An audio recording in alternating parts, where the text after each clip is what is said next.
தம்பி ஊருக்கு போகிறேன் 2 வருஷமாக கூட வேலை பார்த்து தம்பி வந்து பெரிய மனசு இல்லை. பட் இருந்தாலும் தம்பிக்கு வந்து ரொம்ப நாள் சின்ன ஒரு கிஃப்ட்டு. தம்பி காலங்களில் தம்பிக்கு கல்யாணம் ஆகி இதே மாதிரி செயின் வந்து கல்யாண மண்டலத்தில் போடணும்.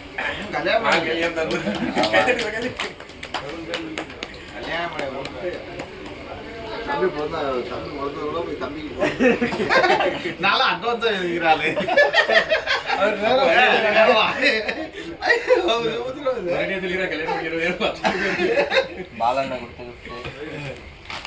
அதுக்கு வந்து என்னன்னா எப்படி சேம் அதே மாதிரி தான் கல்யாண மண்டலில் எப்படி போடுவாங்க. அது இல்லை முதலமே போட்டாலும் போட்ட வரல போடுவாங்கல்ல. அது வேற எப்படி வர மாட்டேங்குது. 2 மணி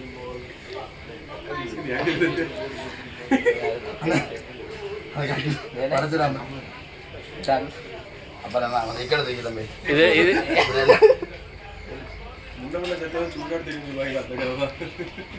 செம்மையா இருக்கேன். இதுதான் வந்து வடிவில் கறி பார்த்து